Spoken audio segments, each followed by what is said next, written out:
toxic masculinity. Happy Mother's, no, Happy Birthing People's Day. The left has decided that it's no longer going to be Mother's Day, it's going to be Birthing People's Day. We no longer have mothers, we have birthing people.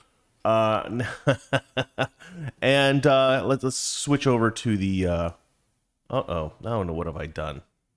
What have I done? Let's fix this. There we go. Much better.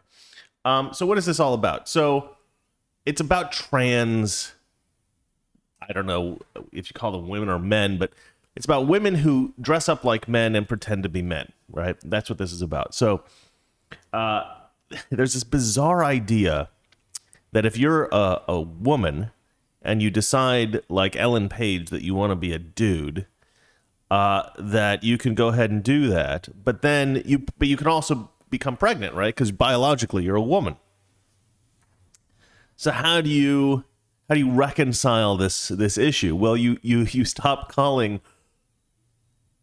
women mothers. It's bizarre. Like, you just start using language that allows fathers to be included in the concept of childbirth, which, I mean, guys, we're getting into crazy town now. I mean, could you imagine in the 80s if we were talking about this? It would sound like some kind of weird sci-fi novel, dystopian.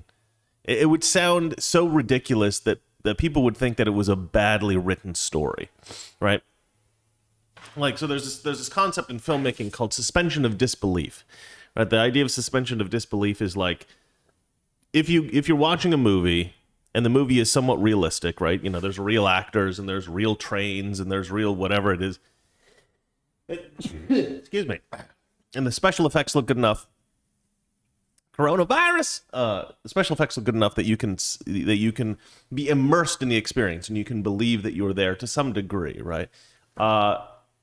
People watching the film employ what they call suspension of disbelief, and that means that we're inclined not to believe things that are obviously fake, right? We know that Harry Potter isn't flicking a wand and making magical things happen. We know that's not happening. But so what do? We allow ourselves to believe that this is happening temporarily so that we can enjoy the story. That's all suspension of disbelief is. But in order for the audience to not be taken out of the story, or not to just say, yeah, I cannot suspend my disbelief, this is bullcrap, and like walk out of the theater, you have to make your story at least somewhat believable. And I think that in the 80s, and I don't necessarily mean believable like, you know, you can't write fantasy, but like if you're writing fantasy, keep it within the fantasy realm. You wouldn't want to bring aliens into a fantasy story that just kind of like, it muddies the water and makes everybody kind of, you know, it pulls them out of their suspension of disbelief. Anyway, point is that if I would have pitched a story to somebody in the 1980s that said, in the future, in the year 2021, men are going to be giving birth, not because of any kind of scientific advancement, but because, you know, we're going to start calling everybody by whatever gender they want, I think most people would hear that story and say, darling, could you murder the cat, please? Thank you. Hear that story and say, this is not realistic. People aren't this stupid. There's no way that people would do this in the future. I mean, they made the movie Idiocracy, and I suppose within that context, right, within the context of the movie Idiocracy, you could potentially get an audience to believe that people were stupid enough that they'd say, you could be whatever gender you want to be, right? In a comedy, right? As a joke, I think you could present that as plausible, but not as a realistic vision of the future. And yet, this is reality, ladies and gentlemen. This is the future. We live in the future, and it's insane, right? I swear we're diving deeper and deeper into the Twilight Zone all the time. Can I just say, by the way, I've had an epiphany as of late. I'm going to switch to the view of me and go on a slight tangent. It won't take too long. My epiphany is this, and it's that Democrats have no principles. That's it. Democrats have no principles. And you might say, well, duh, Chris, everybody knows Democrats don't have principles. But I'm not talking about Nancy Pelosi. I'm not talking about the politicians. I mean everyone. I mean the activists. I mean the voters. I mean all of them. And I used to give the voters the benefit of the doubt because, there's a lot of Christian Democrats or people who genuinely want to help black people and poor people and think that the black people are the victims and think that gay people are the victims. And, and they do have sympathy and they do want to help them. But here's the problem with the Democrat position. And this is, and you can, the best example about the, good Lord, me no speak no good now. The best example about the, I said that again. The best example of this is the media, right? The media. So what do I mean by they don't have any principles? So Christianity has a set of principles, right? Conservative politics, the Republican Party, is for the most part based on traditional Christian values from Western civilization, from Europe. Democrat Party, though, they seem to pick and choose whatever principles they want that happen to be expedient at the time.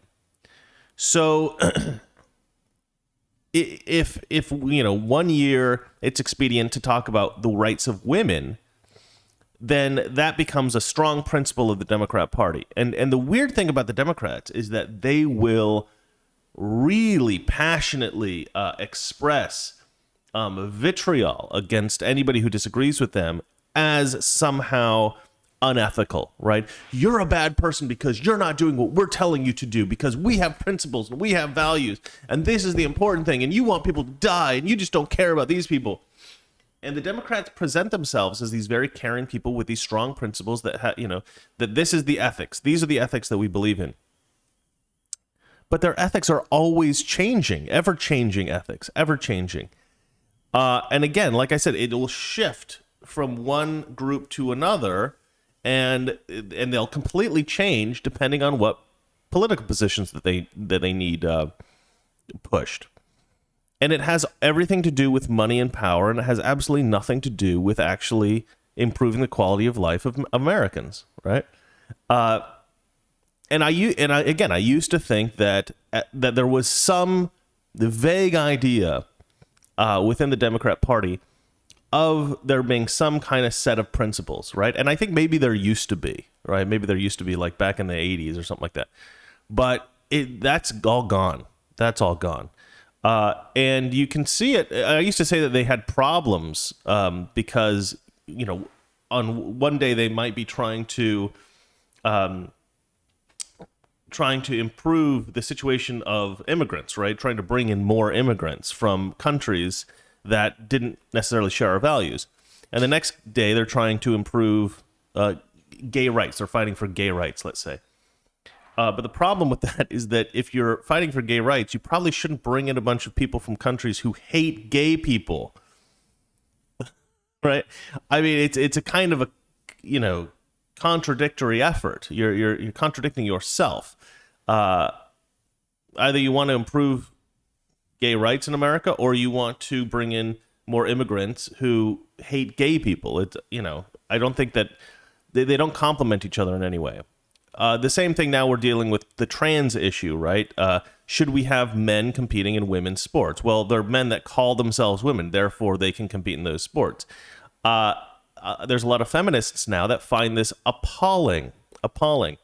I was watching something the other day. I don't know if it was an article I read or if it was something I saw in the news, but these feminists or this woman was trying to.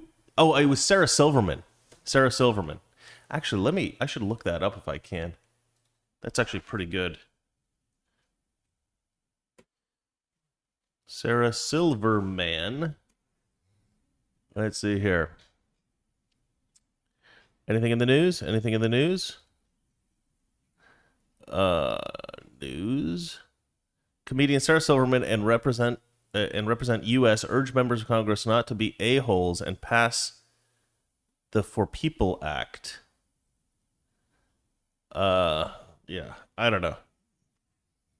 Let's see here. Hard to overstate the diabolical dumbness of Sarah Silverman's rant. Okay, let me go ahead and play this for you guys, even though it's it's slightly off topic here.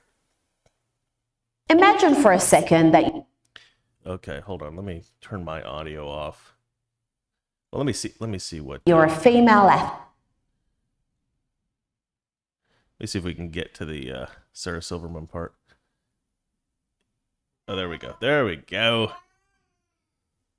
Aston's annoyed that I didn't get there quickly enough. All right, let me go ahead and mute myself, and you can listen to this.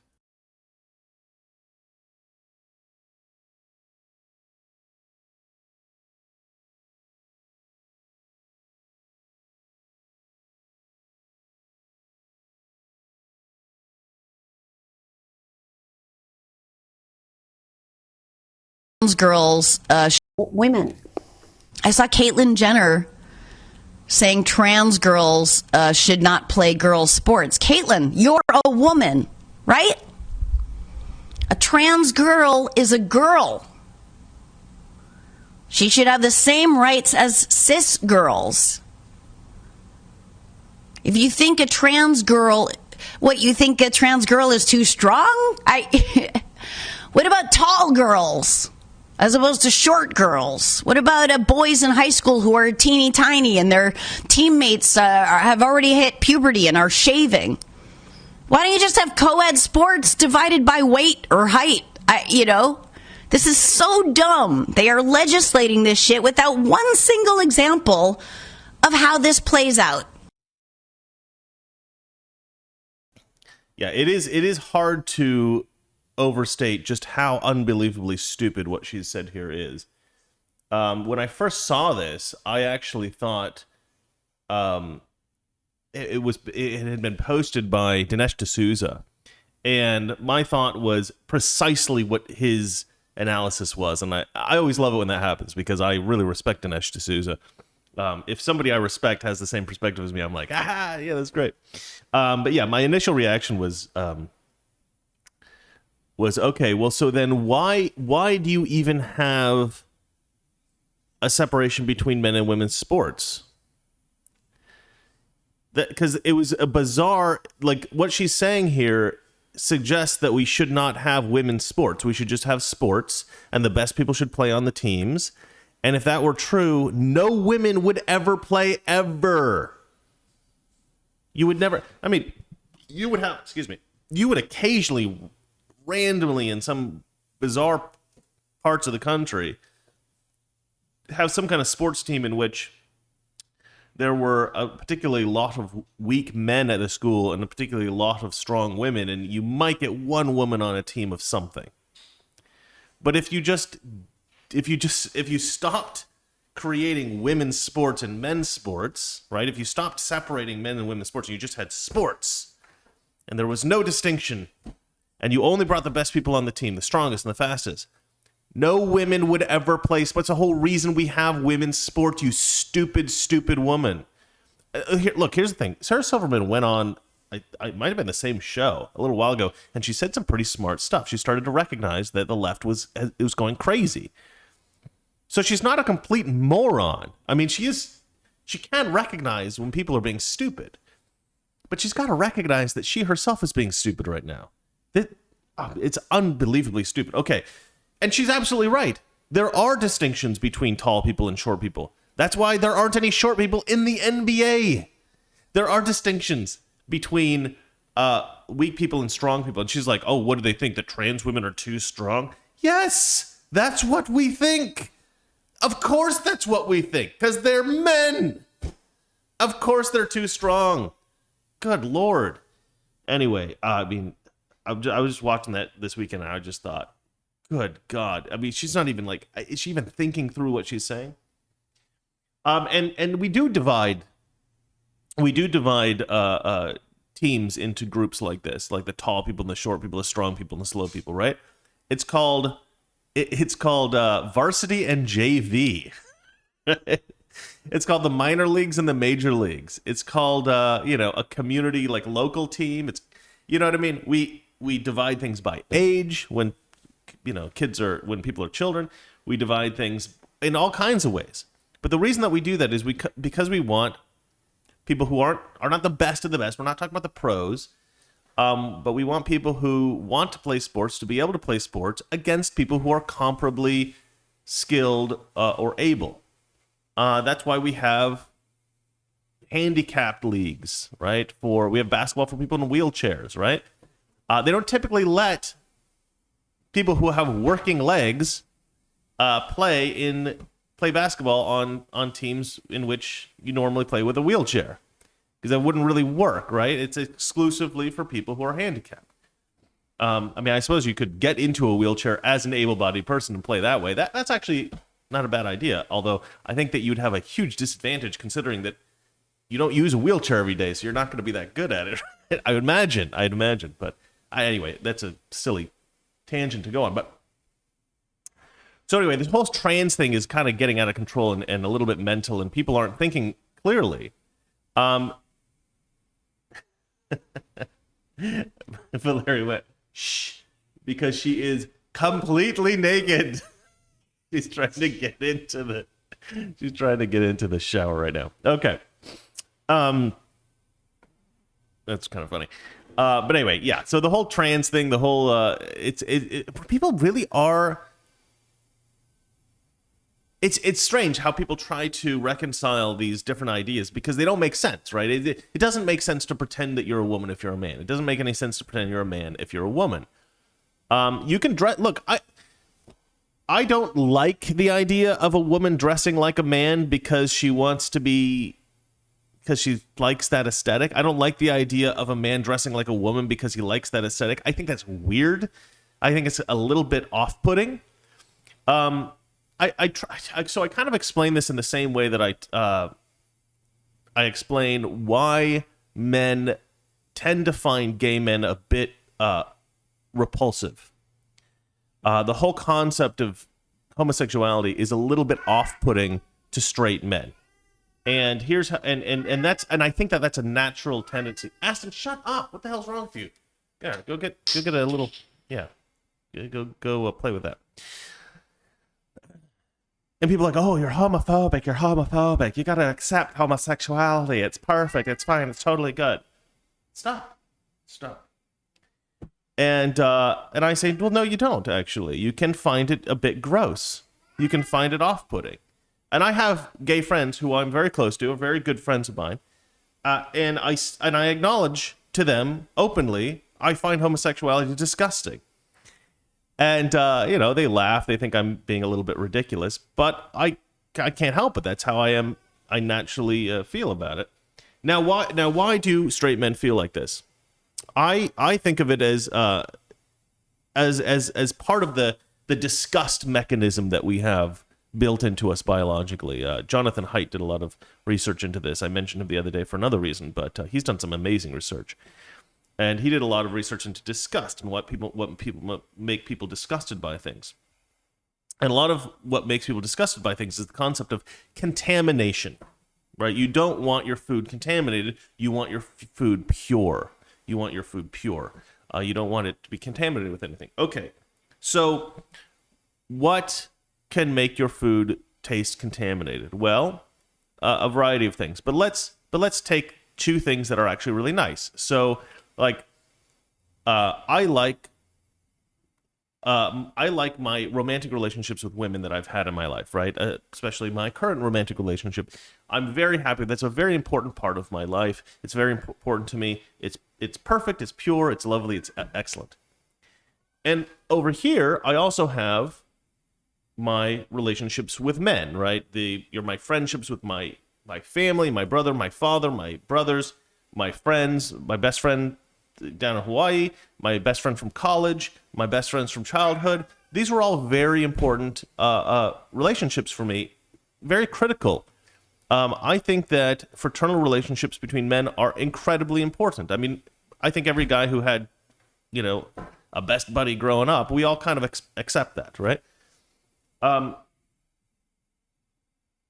don't want, so, and it's kind of like steak and ice cream. I talk about it like steak and ice cream. I love steak, right? Steak is like, imagine that's like my male relationships with other men.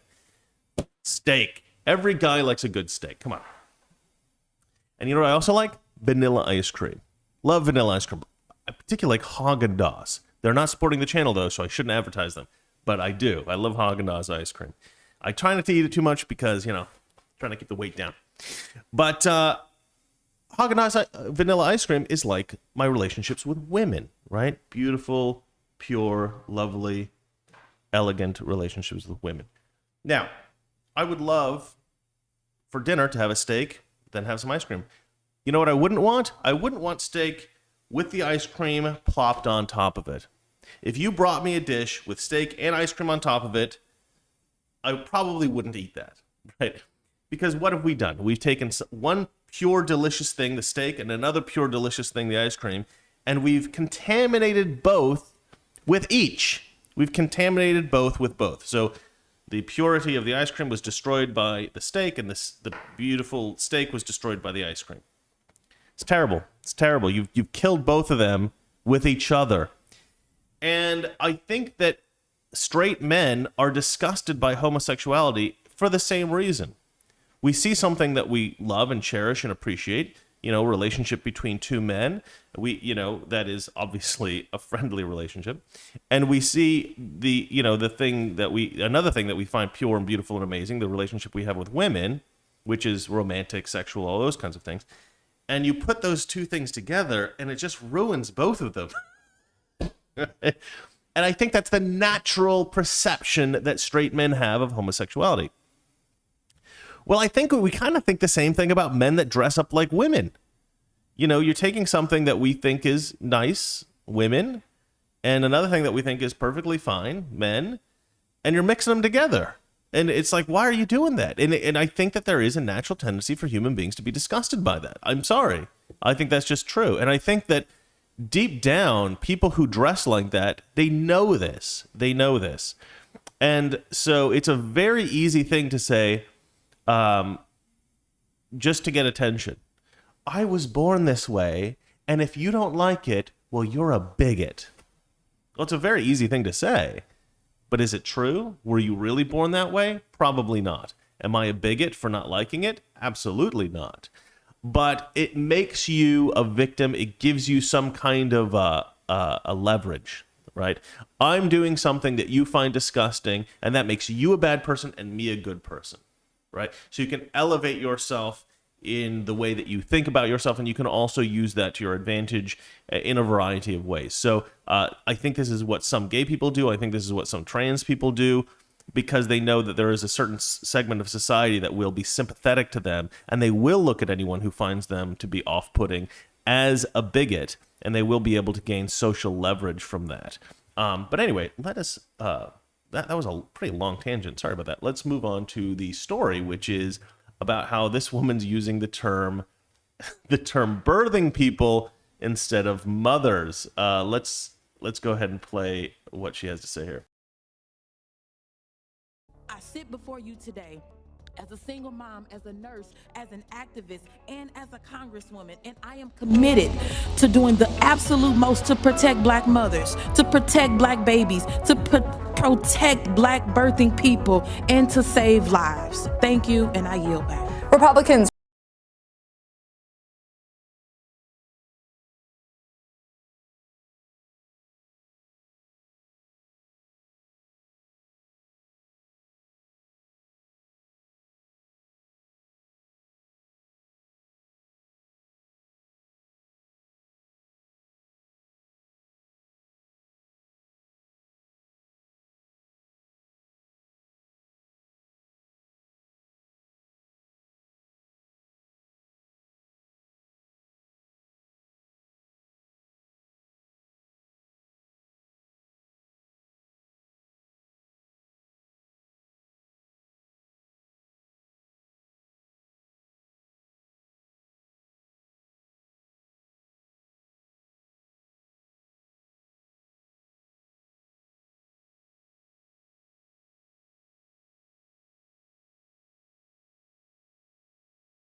All right, I just realized my mic wasn't on. Thank you, Ashley, for calling me. Okay, so God. Anyway, so I'm just gonna move on from that story. I'm gonna close that out by saying, yeah, I got it. I fixed it. What are you doing? Took me a second. I'm just gonna close that out by saying this, because we've kind of gone over it well enough, I feel like, but. We now live in a kind of twilight zone, right? We live in this like bizarre reality where language is no longer used to communicate things clearly. Language is now used as a weapon, right? They're trying to convince people that for for centuries, for eons, white men have used power structures to stay in control, which is of course ridiculous. And now it's time for other groups to take control. And so there is this bizarre idea out there that they need to attack straight white men and give power to everybody else. Now, make no mistake, this is pure racism. This is pure sexism. This is a pure bigotry on multiple levels. And that has become the standard in the Democrat Party. The people that are controlling the Biden administration, they're making legislation specifically to take power away from straight white men.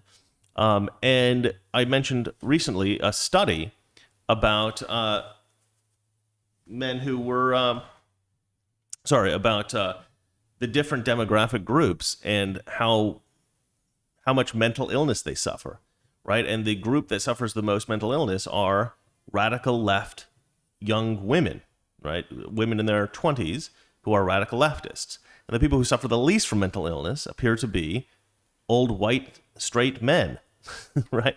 And so I don't know if straight was actually in that group, but old white men. And who tends to have the most influence on the Republican Party? Old white men. Who seems to have the most influence on the Democrat Party? Young radical left women. And so we have a party here that's the basically everything that's crazy, and we have a party here that's basically everything that's sane. And so I guess at the end of the day, this shouldn't be really all that surprising. The only problem is that you get enough people on board who are really good at marketing and really good at spreading bad ideas, and a lot of America believes it and buys it, and the Democrat, we're going in a Democrat direction in some ways. I think that most people are rejecting this.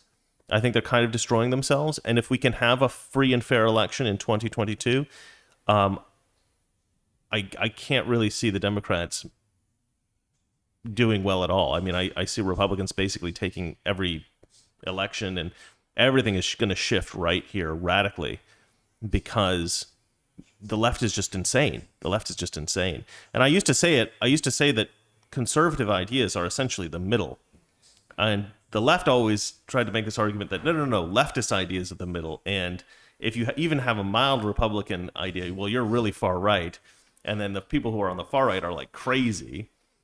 And I'm like, no. I look at it completely differently. But anyway, let's move on to the next story, shall we?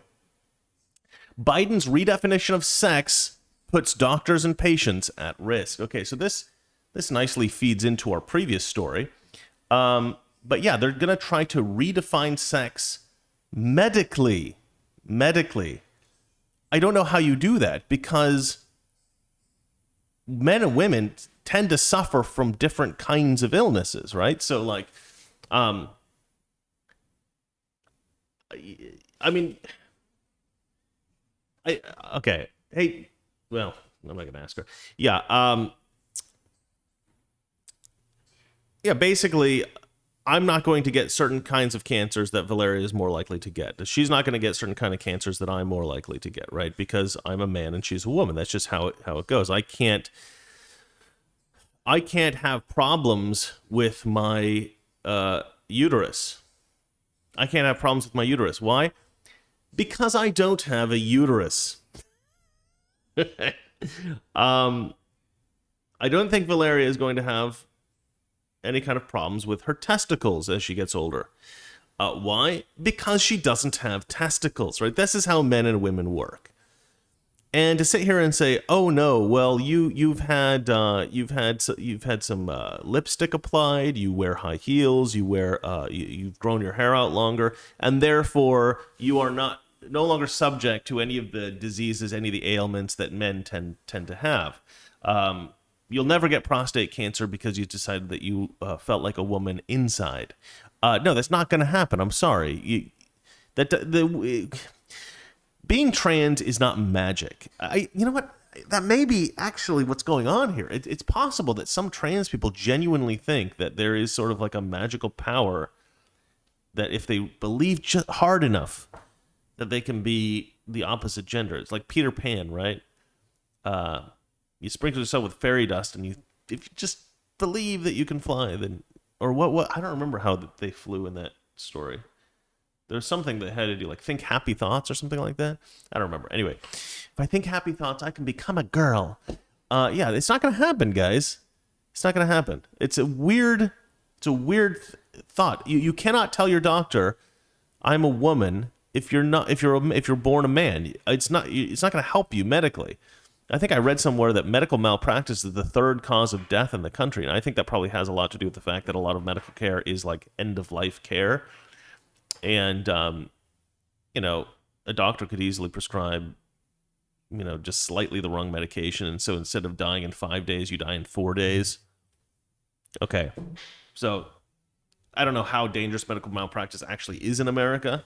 But I read that statistic somewhere. But let's have a look at this. So, but the point is, you're not doing yourself any favors by lying to the doctor about what your gender is, what your sex is. Gender and sex are different. No, they're not. No, they're not. No, they're not. No, they're not. It's the same thing. You stupid people. Let's see here. Total nightmare. Biden policy redefining sex puts doctors at risk. I don't really know how it puts doctors at risk. I guess of being sued. American Principles Project president says. Let's just go and read the story here. President Joe Biden's new policy redefining sex puts doctors at risk. American Principles Project President Terry Schilling told the Daily Caller News Foundation on Monday. The Biden administration announced Monday that it would interpret sex in the context of toxic masculinity. Weekdays, 9 p.m. Eastern, 6 p.m. Pacific.